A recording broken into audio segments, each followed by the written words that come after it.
Alonso nagsalita na tungkol sa issue sa waiter.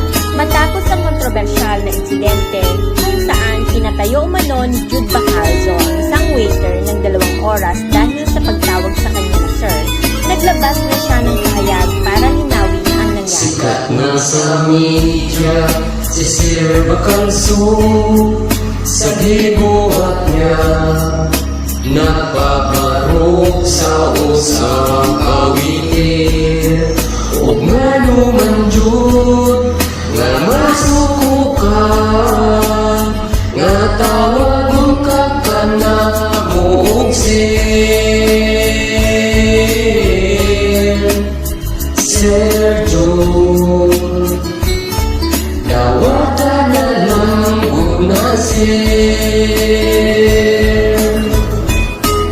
Isang insan na ang nakakita o nakabalo, ang imong nanay tatay igsoon. O doon na punta nga kasikyatan ang tanang tao sa kalibutan. Busa magmatngon gyud ta kanunay, ayaw palabi, ayaw pagbuti, ang among pagtuo nga ikaw lalaki, ang imong bisti nga imong gisuon, di gyud mabalhin. Ayaw palabi, ayaw pagbuti, ang among pagtuo nga ikaw lalaki, ang imong bisti nga imong gisuon, di gyud mausap. Isang insan na ang nakakita ug nakabalo, ang imong nanay tatay igsuon. Ug doon na punta nga kasipyatan ang tanang tao sa kalibutan. Busa magmatngon gyud ta kanunay,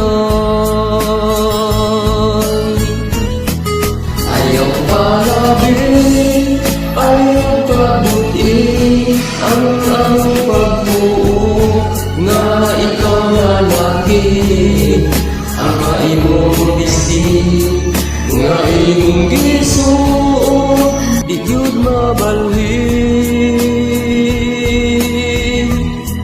Ayaw palabi, ayaw pagbuti, ang among pagtuo nga ikaw lalaki, ang imong bisti nga imong gisuon, di gyud mabalhin.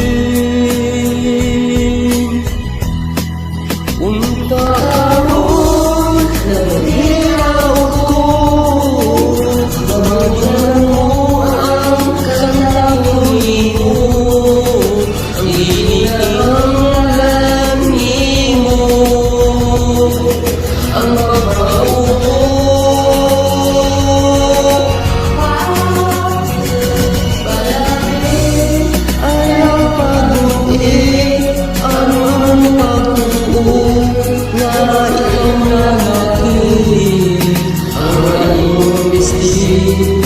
Nga imong gisuon, di gyud mabalhin. Ayaw palabi, ayaw pagbuti, ang among pagtuo nga ikaw lalaki, ang imong bisti nga imong gisuon.